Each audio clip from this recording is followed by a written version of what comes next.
Arg, mateys, welcome to some Kari Zev. Let's see who's... Oh, we've got Erebos walking the plank tonight. We're going to have a big plank for Erebos.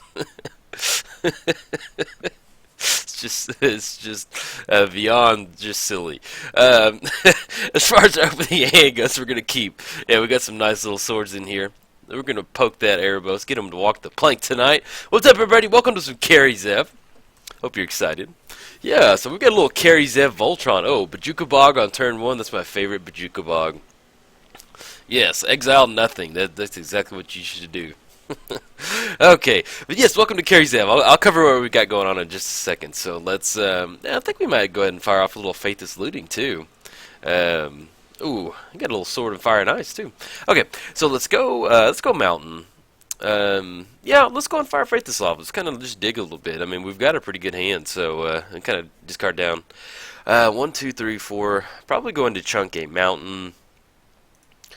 And let's see. Sword and Fire and Ice. Protection from red and blue. We have nothing that gives us protection from black right now. Probably going to go for the Ronin War Club. We could get it down for Ragavan, but, well, yeah, I'm going to get rid of the...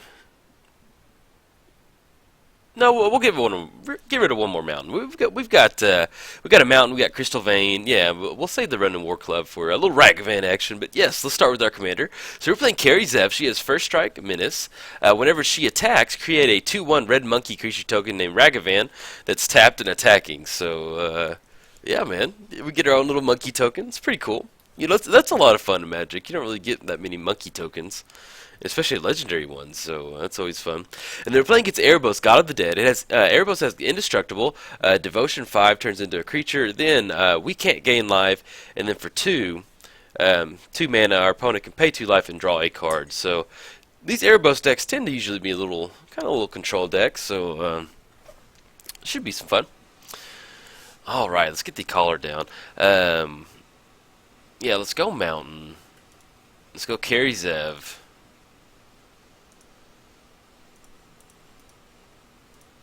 There we go. That's weird. I thought I clicked on Kari Zev and we almost skipped through to our our main phase. That would have been very fun.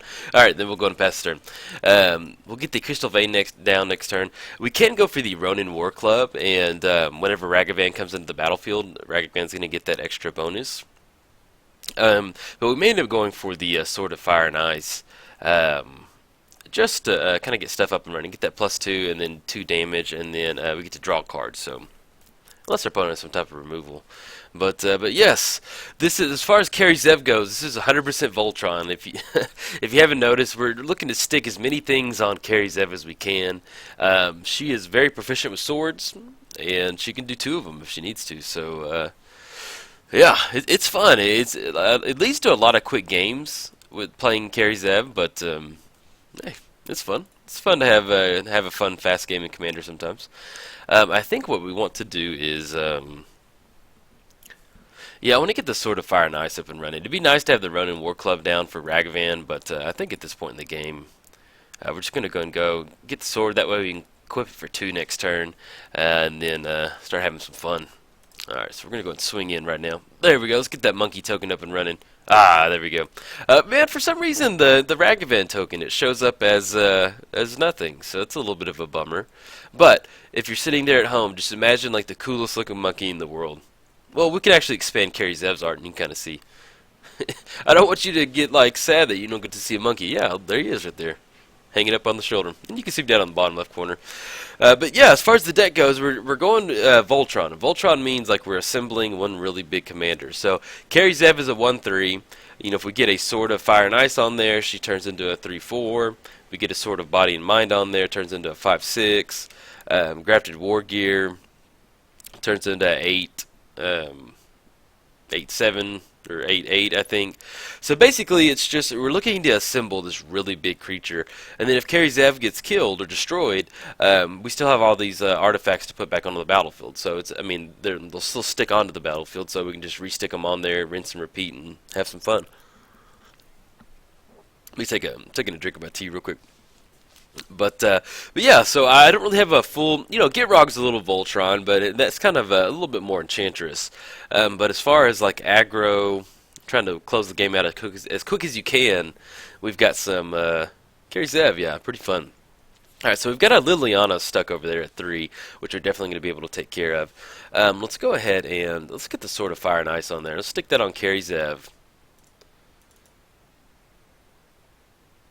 And then we'll go and get the collar down too.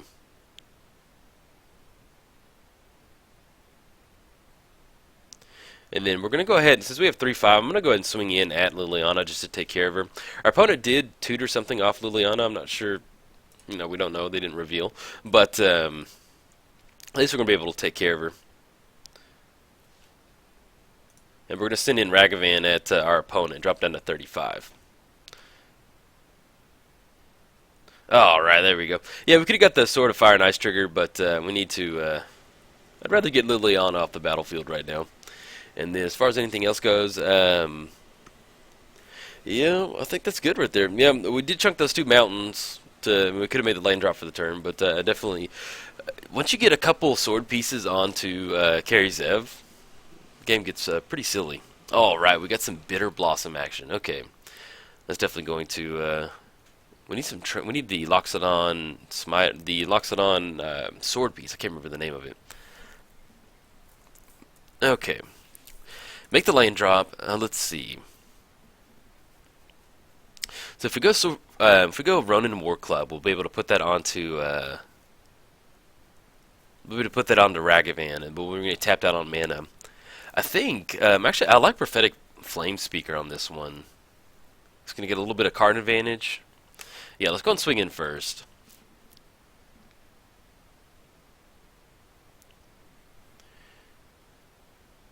Oh, unless we've got some removal over there. Destroy target non-artifact creature. Yeah, you got it. Okay, so not Caravan. Kari Zev gets sent back to the command zone. Let's see. How do we want to do this? 3 mana. We can completely recast Kari Zev for 4. I think let's go for some Prophetic Flame Speaker, I think. We can go for Kari Zev next turn. And if we want to, we could sacrifice this Crystal Vein to put the Sword of Fire and Ice on Prophetic Flame Seeker. It's going to have that important double strike and trample, which is going to help a lot. So, and I think, yeah, I kind of want to do that.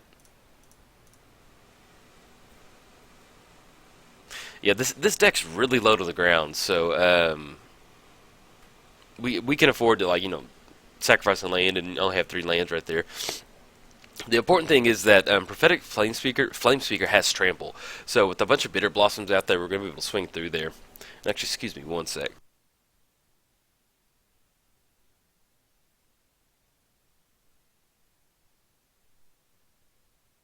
Alright, sorry about that. I'm recording in the morning and I have some tea and I was taking a sip right there. And sometimes I can hear myself drinking tea over the audio when I recheck my audio, so... Didn't want you to have to hear that. But yeah, so we've got Prophetic Flame Speaker now. So he's going to have trample, and we're going to be able to take advantage of that that extra trigger whenever we're dealing some combat damage. But we'll see what our opponent's tapping out for. Looks like we got some 5 mana getting tapped over there. Increasing Ambition. Okay. Alright, so next... Yeah, and that's the fun thing with this Kari Zev is I think we're running maybe around 7 to 10 creatures in here. And all the creatures that we are running in here, other than like Goblin Spymaster, and that's going to get our opponents to swing in with their creatures, is most of them we can just, if Kari Zev gets blown up, we can just start chunking all the equipment onto these certain creatures. We're also running a couple of the creatures that whenever they come into the battlefield, you can attach all equipment to them, or we're running that troll that has 0 equipment cost. And that's pretty. It's fun getting the troll down, man. He looks like he's ready to get some business up and running. Okay. What are we going to do? Yeah, let's go and swing in. I'm going to come in hot with the Flame Speaker. Now, if we hit a land, then we can go for a little Seize the Day action. It's not commander damage, but at least we can kind of get a little bit of card advantage. Okay, so we've got Prophetic Flame Speaker. Got Sword of Fire and Ice going up top.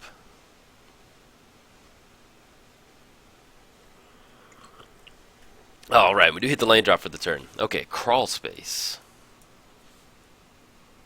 And then we have the double strike coming in again, so we're going to get that Sword of Fire and Ice. Oh, look at that value. Beautiful. And then we get a little Swiftfoot Boots action. Oh, that's an awesome draw right there, too. Okay. So let's go ahead and get the mountain down. I think at this point in the game, if our opponent, we got an increasing ambition fired off. More than likely, it's like a damnation type effect. We could go for a Seize of the Day. That's going to be 6 more, put him down to 19. Oh, but it does have protection from red, so we can't fire Seize of the Day off right there. Let's go ahead and go Swiftfoot Boots. Let's go ahead and put it on there.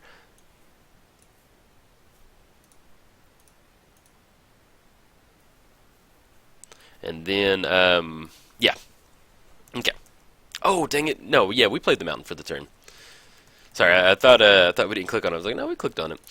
But, yeah, we could have, if we didn't have Sword of Fire and Ice on there, we did draw into Seize the Day. So if we go for some Kari Zev and our opponent taps out or something like that, we can cast, if we hit our lane drop for the turn next turn, we can get down Kari Zev, put the boots on there, and then have Seize the Day to get some little extra Ragavan action. But yeah, this deck, it's I haven't really built a fast kind of Voltron aggro deck like this, so it's a lot of fun to play. And I'm glad this video is going a little bit longer than normal. In my testing, it would like I'd either just kind of fall flat on my face, or I would just like win the game really, really quick, just because I got in a lot of commander damage. So it's fun, man. It's definitely okay. We got some Crypt Ghast action, all right, and that last little swamp's gonna be able to tap for 2 right there. I'm curious. Okay, I'm assuming that's probably what they would have searched up, because if they searched up for like a damnation or something, they probably would have fired it off right now, especially if you got Bitter Blossom out there, because you can just rebuild your army. But if that's what they're going for, I feel pretty good about this prophetic flame speaker. And if we don't, depending on what we draw, we may go and put the collar on there. Okay. So, protection from red, we can't put the Fury on there. Now if we go Grafted War Gear, it's going to get +3/+2. Yeah, I think I like Grafted War Gear a lot. Let's go and get that down.